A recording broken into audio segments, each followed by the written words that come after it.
ನನ್ನ ಹೆಸರು ಗೀತಾ ಅಂತ, ಗೀತಾ ಸಿದ್ದೇಗೌಡ, ಬಸವನಪುರ, ರಾಮನಗರ ಜಿಲ್ಲೆ, ರಾಮನಗರ ಡಿಸ್ಟಿಕ್ಕು, ರಾಮನಗರ ತಾಲೂಕು. ನಾವು ಏನಂದರೆ ಹೈನುಗಾರಿಕೆ ಮಾಡಿಕೊಂಡು ಇಲ್ಲಿಗೆ ಬಂದು 6 ವರ್ಷ ಆಯಿತು. ನಾವು ಮೊದಲು ರಾಮನಗರದಲ್ಲಿದ್ವಿ. ರಾಮನಗರದಲ್ಲಿ ಮಕ್ಕಳನ್ನು ವಿದ್ಯಾಭ್ಯಾಸ ಕೊಡ್ಕೊಂಡು ಅಲ್ಲಿದ್ವಿ. ಮಕ್ಕಳನ್ನೆಲ್ಲ ಹಾಸ್ಟ್ಲಿಗೆ ಹಾಕ್ತು. ಏನು ಮಾಡೋದಿಲ್ಲ ಅಂದ್ಕೊಂಡು ಜಮೀನೆಲ್ಲ ಇತ್ತಲ್ಲ ಅಂದ್ಬಿಟ್ಟು ನಾವು ಏನೋ ಒಂದು ಅಷ್ಟೋ ಇಷ್ಟೋ ದುಡಿಯೋಣ ಅಂದ್ಕೊಂಡು ಇಲ್ಲಿಗೆ ಬಂದ್ವಿ. ಅಲ್ಲೂ ಅದು ಇದು ಅಂತ ಮಾಡ್ಕೊಂಡೇ ಇದ್ವಿ. ಅಂದರೆ ಅಲ್ಲೂ ಏನು ಸಿಟಿಲೇ ಒಂಥರ ಜೀವನ, ಹಳ್ಳಿಲೇ ಒಂಥರ ಜೀವನ, ಏನೂ ಮಾಡೋಕ್ಕಾಗಲ್ಲ. ಇಲ್ಲಿದ್ರೆ ಒಂದು ಸೊಪ್ಪಿದ್ರೆ ಸಾರು ಮಾಡ್ಕೊಂಡು ತಿನ್ಬೋದು, ಅಲ್ಲೊಂದು ಸಾರು ಮಾಡೋಕ್ಕೆ ಕಷ್ಟ ಆಗ್ಬಿಡ್ತದೆ, ಏನು ಮಾಡೋಕ್ಕಾಗಲ್ಲ ಅಂದ್ಬಿಟ್ಟು ಮಕ್ಕಳನ್ನ ವಿದ್ಯಾಭ್ಯಾಸಕ್ಕೆಲ್ಲ ಅಲ್ಲಿ ದೂರ ಹಾಕ್ಬಿಟ್ವಲ್ಲ ಅಂದ್ಬಿಟ್ಟು ನಾವು ಇಲ್ಲಿಗೆ ಬಂದು ಹೈನುಗಾರಿಕೆ ಮಾಡ್ಕೊಂಡು ಸುಮಾರು 6 ವರ್ಷ ಆಯಿತು. ನನಗೆ ಹಸು ಬಗ್ಗೆ ಏನೂ ಗೊತ್ತಿರಲಿಲ್ಲ. ಹಂಗೆ ನಮ್ಮ ಮಾರ್ಗಿತಿ ಹಸು ಸಾಕ್ಕೊಂಡಿದ್ರು, ಮತ್ತು ಹಾಲು ಕರೆಯೋಕ್ಕೆಲ್ಲ ಕರೆಯೋರು. ಅಲ್ಲಿಂದ ನಾನು ಒಂದು ಹಸುವಿನಲ್ಲೇ ಹಾಲು ಕರ್ಕೊಂಡು ಬಂದೆ. ಆಮೇಲೆ ನಮ್ಮ ಮನೆಯವ್ರು ಏನು ಮಾಡಿದ್ರು, 1 ಹಸು ತೊಗೊಬಂದು ಕೊಟ್ಟರು. 1 ಹಸುವಿಂದ 2 ಹಸು ಆಯಿತು, 2 ಹಸುವಿಂದ 3 ಹಸು ಆಯಿತು, 3ರಿಂದ 10 ಅದು. ಇದೇ ಥರ ಮಾಡಿಕೊಂಡು ಡೈರಿಗೆ ಹಾಲು ಕರ್ಕೊಂಡು ಏನೇನೋ ಮಾಡ್ತಿದ್ವಿ. ಅವಾಗ ಹಾಲಿನ ರೇಟೂ ಕಮ್ಮಿ ಇತ್ತು, 16 ರೂಪಾಯಿ 15 ರೂಪಾಯಿ ಇತ್ತು. ಈಗ 26 ರೂಪಾಯಿ 26ವರೆ ಆಗೈತೆ ಹಾಲಿನ ರೇಟು. ಅಂದರೆ ಹೈನುಗಾರಿಕೆಯಲ್ಲಿ ದುಡಿದ್ರೆ ಏನೂ ನಷ್ಟ ಇಲ್ಲ, ಅಂದರೆ ಕಷ್ಟಪಡಬೇಕು. ಆಳು ಕಟ್ಕೊಂಡು ಮಾಡ್ತೀವಿ ಅಂದರೆ ಏನೂ ಆಗೋಲ್ಲ. ಆಳಿಂದನೇ ನಮಗೆ ಲಾಸು. ನಾವೇ ಸ್ವಂತ ದುಡಿಮೆ ಮಾಡಬೇಕು. ನಮ್ಮಿಂದ ನಾವು ಅವ್ರಿಗೆ 10,000 ರೂಪಾಯಿ ಅವ್ರಿಗೆ ಕೊಟ್ಟರೆ ನಮಗೇನು ಉಳಿತದೆ ಅನ್ನೋ ರೀತಿಲಿ ನಾವು ಮಾಡ್ಕೊಂಡು ಹೋದರೆ ಸ್ವಂತ ಬಿಸ್ನೆಸ್ನ, ನಾವು ಹಾಲಲ್ಲಿ ಏನೂ ನಮಗೆ ನಷ್ಟ ಇಲ್ಲ. ಆಮೇಲೆ ನಮ್ಗೆ 5 ರೂಪಾಯಿನ ಬಿಲ್ಲೂ ಬರ್ತದೆ, ಯಡಿಯೂರಪ್ಪನ ಬಿಲ್ಲು ಅಂತ ಬರ್ತದೆ, ತಿಂಗ್ಳಿಗೆ 6,000.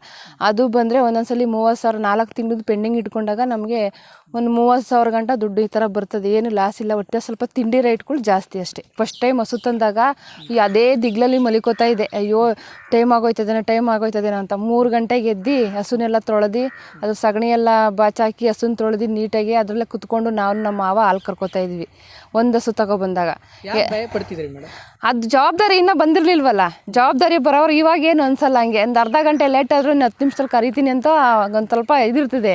ಆವಾಗ ಸ್ಟಾರ್ಟಿಂಗೇ ಅಲ್ವಾ, ಅಯ್ಯೋ ಹಸು ತರಿಸ್ಕೊಬಿಟ್ಲು, ಎದ್ದೇಳಲಿಲ್ಲ. ಮನೇಲಿ ಏನಾರೋ ಒಂದೊಂದು ಮಾತಂತಾರಲ್ಲ, ಇವಾಗ ಹಸು ಬೇರೆ ತಂದುಕೊಟ್ಟ, ಎದ್ದೇಳಲೇ ಇಲ್ಲ, ಮೇಲಕ್ಕೆ ಇನ್ನೂ ಡೈರಿಗೆ ಹಾಲು ಹಾಕಲಿಲ್ಲ, ಅವ್ರು ಹಾಲು ಹಾಕಲಿಲ್ಲ ಅಂತ ಆಡ್ಕೋತಾರಲ್ಲ ಅನ್ನೋದು ಭಯ ಒಂದೊಂದು ಮನಸ್ಸಲ್ಲಿ ಇರ್ತಿತ್ತು ಅಷ್ಟೇನೆ. ಇವಾಗ 10 ನಿಮಿಷದಲ್ಲೇ ಹಾಲು ಕರಿತೀವಿ, ನಾನು ನನ್ನ ಮಗ ಸೇರಿಕೊಂಡು. 10 ನಿಮಿಷ ಡೈರಿ ಹೋಗೋದು 10 ನಿಮಿಷನಾಗೆ ಹಾಲು ಕರ್ಕೋತೀವಿ. ಅಷ್ಟು ಲೇಟಾಗಿದ್ರು ನಾನು ಒಬ್ಬಳೇ ಮಾಡ್ಕೋತೀನಿ. ಇವಾಗ ಕೆಲಸನೇ ಇಲ್ಲ. ಅವನು ನಮ್ಮ ಮಗ ಇಲ್ದ ನಾನು ಏನೂ ಮಾಡೋಕ್ಕಾಯ್ತಾ ಇರಲಿಲ್ಲ, ನಮ್ಮ ಚಿಕ್ಕ ಮಗ. ಫಸ್ಟ್ ಯಾವ ತಳಿ ಹಸು ತೊಗೊಂಡು ಬಂದಿದ್ದು ಮೇಡಮ್ ನೀವು? HF ಹಸು. ಕರು ಹಾಕ್ಬಿಟ್ಟಿತ್ತು. ಕರು ಹಾಕಿ ಒಂದು ತೊಟ್ಟೆನೇ ಇದಾಗ್ಬಿಟ್ಟಿತ್ತು ಅಂದ್ಬಿಟ್ಟು ತಂದುಬಿಟ್ಟಿದ್ರು. ನಮ್ಮ ಮನೆಯವ್ರಿಗೆ ಗೊತ್ತಿರಲಿಲ್ಲ ಹಸು ಬಗ್ಗೆ, ಅವ್ರಿಗೇನು ಗೊತ್ತಿಲ್ಲ. ಒಳ್ಳೆ ತಳಿನ ತಂದಿದ್ರು. ಆದರೆ ಹಸುಗೆ ಒಂದು ತೊಟ್ಟು ಬಾವಾಗ್ಬಿಟ್ಟು 3 ತೊಟ್ಟಲ್ಲಿ ಹಾಲು ಕೊಡ್ತಾಯಿತ್ತು. ಅಯ್ಯೋ ತಂದುಬಿಟ್ಟಿದ್ದೀವಿ, ಮನೆಗೆ ಲಕ್ಷ್ಮಿ ಅಂದಂಗೆ ಬಂತು ಅಂತ. ಅದು ಬಂದಿದ್ದು ಕಾಳಗಳಿಗೆ 10 ಹಸು 11 ಹಸು ಅದು. ಹಂಗೆ ಆಗ್ತಾ ಒಂದು 25 ಹಸು ಗಂಟ ಆದ್ವಿ. ಅವಾಗೇನಾಗೋಯ್ತು, ಹಸು ನಮಗೆ ಮೇಂಟೈನ್ ಮಾಡೋಕ್ಕೆ ಬರಲಿಲ್ಲ. ಸ್ವಲ್ಪ ಹುಲ್ಲು ತೊಂದರೆ ಆಗೋಯ್ತು, ನೀರು ಇರಲಿಲ್ಲ. ಆಮೇಲೆ ಇಲ್ಲೇ ಒಂದು ಸ್ವಲ್ಪ ಬಾವಿ ಥರ ಮಾಡ್ಕೊಂಡು ಅದಕ್ಕೆ ಸೀಮೆ ಹುಲ್ಲು ಹಾಕ್ಕೊಂಡು ಇಲ್ಲೇ ಮನೆ ಮುಂದೆನೇ ಹುಲ್ಲು ಮಾಡ್ಕೊಂಡ್ಮೇಲೆ ಹಸುನೆಲ್ಲ ಕಮ್ಮಿ ಮಾಡ್ಕೊಂಬಿಟ್ಟು ಆವಾಗ 25 ಬೇರೆ ಊರಿಂದ ಹುಲ್ಲು ತಗೊಬರ್ತಿದ್ದು. ನಮ್ಮ ಮನೆಯವ್ರಿಗೆ ಏನೂ ಗೊತ್ತಿರಲಿಲ್ಲ. ಹಂಗೆ ಮಾಡ್ಕೊಂಬಿಟ್ಟು ಇವಾಗ ಏನು ಮಾಡ್ತು, ಒಳ್ಳೊಳ್ಳೆ ತಳಿ ತಂದು ಸಾಕೊಳ್ಳೋಣ ಅಂದ್ಬಿಟ್ಟು ನಮ್ಮದಕ್ಕೆ ಸೀಮೆ ಹುಲ್ಲು ಹಾಕ್ಕೊಂಡು ಇದು ಮಾಡ್ಕೊಂಡಿದ್ದೀವಿ. ಏನು ತೊಂದರೆ, ಹುಲ್ಲಿಂದೇನು ಇವಾಗ ತೊಂದರೆ ಇಲ್ಲ. ಮೊದಲು ಸಿಕ್ಕಾಬಟ್ಟೆ ಹುಲ್ಲಿಗೆ ಸಂಪಾದನೆಗಿಂತ ನಷ್ಟನೇ ಮಾಡ್ಕೊಂಬಿಟ್ಟು ನಾವು ಹುಲ್ಲಲ್ಲಿ. ಯಾವ ರೀತಿ ನಷ್ಟ ಆಗಿತ್ತು ಮೇಡಮ್?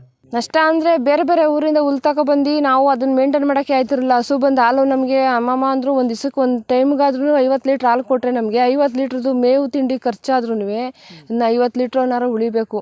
ಆ ರೀತಿಲಿ ನಾವು ಮಾಡ್ಕೊಂಡು ಬಂದರೆ ಯಾವ ರೀತಿಯೂ ನಮ್ಗೆ ತೊಂದರೆ ಆಗೋಲ್ಲ. ಈ ನಡುವೆ ನಾವು ಹೆಣ್ಕರನ್ನು ಇಟ್ಕೊಂಡಿಲ್ಲ. ನನಗೂ ಇನ್ನೂ ಸಾಕೋಕ್ಕಾಗಲ್ಲ ಅಂದ್ಬಿಟ್ಟು ನಮ್ಮ ಮಗಳು ಒಬ್ರಿಗೆ ಒಂದು 3 ಹಸು ಕೊಟ್ಬಿಟ್ಟೆ. ಸಾಕೊಳ್ಳಮ್ಮ, ಇಲ್ಲಿ ಜಾಗ ಇಲ್ಲ, ನನ್ನ ಕೈಲಿ ಮಾಡೋಕ್ಕಾಗಲ್ಲ ಅಂದ್ಬಿಟ್ಟು ಅವ್ರಿಗೆ 3 ಹಸು ಕೊಟ್ಬಿಟ್ಟೆ. ನಮ್ಮ ಮಗಳೂ ಅವರು ಮನೇಲಿ ಹುಟ್ಟಿದ ಕರನೇ ಅವಳಿಗೆ ಕೊಟ್ಟೆ. ಆಮೇಲೆ ನಮ್ಮ ಮನೆಯವರು ಸ್ವಲ್ಪ ನಮಗೆ ಹೆಲ್ಪ್ ಮಾಡಿಕೊಟ್ರು ಈ ಸೆಡ್ಡೆಲ್ಲ ಹಾಕೋಕ್ಕೆ. ಮತ್ತು ಇದು ನಮಗೆ ಡೈರಿ ಕಡೆಯಿಂದನೂ ನಮ್ಗೆ ಸುಗ್ನಳ್ಳಿ ಅಂತ ಊರಿದೆ, ಅಲ್ಲೆಲ್ಲ ಕರ್ಕೊಂಡೋಗಿ ಕೊಟ್ಟಿಗೆ ಕಟ್ಟಿರೋದಕ್ಕೆ ಸ್ವಲ್ಪ ಸನ್ಮಾನ ಮಾಡಿದ್ರು. ಪ್ರೈಜ್ ಎಲ್ಲ ಕೊಟ್ಟರು. ಚೆನ್ನಾಗಿ ಕಟ್ಟಿದ್ದಾರೆ. ಬಸವನಪುರ ಜಿಲ್ಲೆಯಲ್ಲೆಲ್ಲ, ರಾಮನಗರ ಜಿಲ್ಲೆಯಲ್ಲಿ ಇಲ್ಲ ಯಾವ ಥರನೂ ಆ ಥರ ಹಸು ಸೆಡ್ಡು ಮತ್ತು ನೀರಿನ ಪಾನಿಗಳೆಲ್ಲ ಚೆನ್ನಾಗಿದ್ದಾವೆ ಅಂತೆಲ್ಲ ಇದು ಮಾಡಿದ್ರು. ಇದಕ್ಕೆ ಒಂದು 6-7 ಲಕ್ಷ ಗಂಟ ಖರ್ಚು ಮಾಡಿದ್ರು ನಮ್ಮ ಮನೆಯವರು. ಶೆಡ್ನಲ್ಲೇ ನೀರಿನ ತೊಟ್ಟಿ ಮಾಡಿಸಿದ್ದೀರಾ ನೀವು? ಅಂದರೆ ಅವರು ನಮ್ಮ ಮನೆಯವರು ನಾವು ಆಳು ಇರ್ತಾರೆ, ನಾಳೆ ಹೊಟ್ಟೋಯ್ತಾರೆ. ಆಳಾದರೆ ಎತ್ತಾರ ನಲ್ಲಿನಿಂದ ಹೋಯ್ತಾನೆ, ನಾಳೆ ದಿನ ನೀವೇ ಮಾಡಬೇಕು ಅಂತಂದರೆ ನಿನಗೂ ಮನೆಯಲ್ಲೆಲ್ಲ ರಿಸ್ಕ್ ಆಯ್ತದೆ ಅಂದ್ಬಿಟ್ಟು ಅವ್ರೇನು ಮಾಡಿದ್ರು, ಈ ಪಾಟ್ ಇರ್ತದೆ ನೋಡಿದ್ದೀವಿ, ಹೂವಿನ ಗಿಡ ಹಾಕ್ತೀವಲ್ಲ ಪಾಟು, ಆ ಥರ ದೊಡ್ಡದನ್ನ ಬೆಂಗಳೂರಿಗೆ ಹೋಗಿ ತಗೊಬಂದು ಅದಕ್ಕೆ ನಲ್ಲಿ ಥರ ಸಿಸ್ಟಮ್ ಮಾಡಿ ತೊಳೆದ ನೀರು ಆಚೆ ಹೋಗಬೇಕು, ನಲ್ಲಿ ನೀರು ಬಿಟ್ಟರು ಪಾನಿಗೆ ಬೀಳಬೇಕು ಅನ್ನೋ ರೀತಿಲಿ ಒಂಚೂರು ರಿಸ್ಕ್ ಆಗ್ದಂಗೆ ಅವರೇ ಮಾಡಿದ್ದು. ಹಸುಗಳನ್ನ ಎಲ್ಲಿಂದ ತಗೊಂಡು ಬಂದಿದ್ದು ಮೇಡಮ್ ನೀವು? ಅಂದರೆ ತುಮಕೂರು ಸೈಡಲ್ಲಿ ತಂದೆ. ಅಲ್ಲಿ ಅವರು ಊಟಿಯವರು ಒಬ್ಬರು ನಮ್ಮ ಅಣ್ಣ ಇದ್ದಾರೆ, ಅಣ್ಣನ ಸಟ್ಕನೆ ಅವರು ಅಲ್ಲಿಂದ ಹಸುಗಳು ನಾನು ಸ್ಟಾರ್ಟಿಂಗಲ್ಲೇ ಹೇಳಿದೆ ನಮ್ಮ ಯಜಮಾನ್ರಿಗೆ, ಬೇರೆ ಕಡೆ ಇಲ್ಲಿ ಬೇಡ ಹಸು, ಅಲ್ಲಿನೇ ಒಂದು 5 ಹಸು ತಗೊಬರೋಣ, ಅಲ್ಲಿಂದನೇ ತಂದು ನಾವು ಇಲ್ಲಿ ಸಾಕೋಣ, ಅಲ್ಲಿ ಚೆನ್ನಾಗಿದೆ ಹಸು ಅಂತ ಹೇಳಿದೆ. ಅವ್ರು ಕೇಳಲಿಲ್ಲ. ಇವ್ರು ಇಷ್ಟದಂಗೆ ತಂದುಕೊಟ್ರು. ಯಾಕೋ ನಮಗೆ ಬರೀ ಎದ್ಬಾವು ಜಾಸ್ತಿ ಆಗೋಯ್ತು ಹಸುಗಳಿಗೆ. ಆ ಬಾವು ಸಮಸ್ಯೆಯಿಂದನೇ ಒಂದಷ್ಟು ಹಸುಗಳು ಕೊಟ್ಬಿಟ್ಟೆ. ಬೆಳಗ್ಗೆ ಎದ್ದು ಇವಾಗ ಹಾಲು ಕರೆದು ಸಾಕು, ಬೆಳಗ್ಗೆ ಎದ್ದು ಆಗಲೇ ಇಷ್ಟಪ್ಪ ಊದ್ಕೊಬಿಡೋದು ಈ ಥರ ಎಲ್ಲ ಆಯ್ತಾಯಿತ್ತು. ಅದಕ್ಕೆ ಎಲ್ಲ ಕೊಟ್ಬಿಟ್ಟು ಇವಾಗ ಆ ಕಡೆ ನಂತರ ಅಂದ್ಬಿಟ್ಟು ಇವಾಗ 3 ಹಸು ಅಲ್ಲಿಂದನೇ ತಂದಿದ್ದೀನಿ. ಒಂದಕ್ಕೆ ಒಂದು 75,000 ಕೊಟ್ಟಿದ್ದೀನಿ. ಒಂದು ಕರು ಪಡ್ಡೆ ಅದಕ್ಕೆ 80,000 ಕೊಟ್ಟು ತಂದಿದ್ದೀನಿ. ಇನ್ನೊಂದು 70,000 ಕೊಟ್ಟು ತಂದಿದ್ದೀನಿ. ಒಂದು ಟೈಮಿಗೆ ಒಂದು ಹಸು 15 ಲೀಟ್ರ್ ಕೊಡ್ತದೆ. ಒಂದು ಇವಾಗ ತಂದಿದ್ದು ಇಲ್ಲಿ ಜಾಗಕ್ಕೆ ಸೆಟ್ ಆಗಬೇಕಲ್ಲ, ಅದು ಒಂದು 10 ಲೀಟ್ರ್ ಕೊಡ್ತದೆ. ಇನ್ನೊಂದು ಕರು ಮತ್ತು ಇವಾಗ 4 ತಿಂಗಳು. ಯಾವ್ಯಾವ ತಳಿ ಹಸುಗಳಿದೆ? ಊಟಿ ತಳಿ ಇದೆ, ಮತ್ತು HF ಇದೆ, ಜರ್ಸಿ ಇದೆ, ಮತ್ತು ಆಲೋ ಬ್ಲಾಕ್ ಇದೆ. ಹಸುಗಳನ್ನ ತರಬೇಕು ಅಂದರೆ ಏನೇನು ನೋಡಿ ತೊಗೊಂಡು ಬರ್ತೀರಾ ನೀವು? ಹಸುಗಳ ತರಬೇಕಂದ್ರೆ ಹಸು ಅವ್ರನ್ನ ಒಬ್ಬೊಬ್ರು ಅಲ್ಲಿ ನೋಡ್ತಾರೆ, 2 ಹಲ್ಲು 3 ಹಲ್ಲು ಅಂತ ಆಗಿದ್ರೆ 3 ಹಲ್ಲಾಗಿದ್ರೆ ಫಸ್ಟ್ನೇ ಹಲ್ಲಾಗಿದ್ರೆ ಫಸ್ಟ್ನೇ ಸೂಲು, 2 ಹಲ್ಲಾಗಿದ್ರೆ 4 ಹಲ್ಲು ಮೇಲೆ ಎಷ್ಟಲ್ಲು ಬೆಳೆದಿರ್ತದೆ ಅಂತ ಅಲ್ಲಿ ನೋಡ್ಕೋತೀವಿ. ಅಲ್ಲಿ ಮೇಲೆ ಡಿಪೆಂಡು. ಇಷ್ಟಲ್ಲಾಗಿದೆ 6 ಹಲ್ಲಾಗಿದ್ರೆ ಅದು 3ನೇ ಸೂಲಾಗಿರ್ತದೆ ಅಂತ ಹೇಳಿ ಇದು ಮಾಡ್ತಾರೆ. ಅಂದರೆ ನಾನೇನಿಲ್ಲ, ಅವರು ನಮಗೆ ಅಲ್ಲಿಂದನೇ ಅಲ್ಲೂ ಕೂಡ ಅವರು ವಿಡಿಯೋ ಮಾಡಿ ನಮಗೆ ಕಳಿಸ್ತಾರೆ, ಇಷ್ಟಲ್ಲಾಗಿದೆ ಇಷ್ಟೇ ಸೋಲು ಅಂತ ಹಾಕಿ ಕಳಿಸ್ತಾರೆ. ನಮ್ಗೆ ಇಲ್ಲಿ ಹಾಲು ಕರ್ಕೊಡ್ತೀವಲ್ವಾ, ಇವಾಗ ಹಸು ನಾವು ಒಂದು 3 ತಿಂಗಳು ಕರ ಹಾಕಿರೋ ಹಸಿನ ಹಾಲು ಕರಿಯೋದಕ್ಕೂ ಈಗ 15 ದಿವಸ ಆಗಿರೋದಕ್ಕೂ ನಮ್ಗೆ ಗೊತ್ತಾಗ್ಬಿಡ್ತದೆ ಹಾಲು. ನಾವು ಅದು ಕಮ್ಮಿ ಕೊಡ್ತದೆ 3 ತಿಂಗಳಾಗಿರೋದು. 15 ದಿವಸಕ್ಕೆ ಕರೆದಿದ್ದೀವಲ್ಲ, ಅದು ಒಂದು 12 ಲೀಟ್ರ್ ಕೊಡ್ಬೋದು. ಹಸು ಕರು ಹಾಕಿ 15 ದಿವಸ ಆಗೋದು ಅಂದ್ಬಿಟ್ಟು ಅವ್ರ ನಂಬಿಕೆ ಮೇಲಿಂದ ನಾವು ಇಲ್ಲಿ ತೊಗೊಬರ್ತೀವಿ. ಅವ್ರೇನು ಮೋಸ ಮಾಡೋ ಜನ ಅಲ್ಲ ಅಂದ್ಬಿಟ್ಟು ಅವ್ರ ಮೇಲೆ ನಂಬಿಕೆ ಇಟ್ಟು ತರ್ತೀವಿ ಅಲ್ಲಿಂದ. ಬೆಳಗ್ಗೆಯಿಂದ ಸಂಜೆವರೆಗೆ ಯಾವ ರೀತಿ ನೋಡ್ಕೊಳ್ತೀರಾ ನೀವು?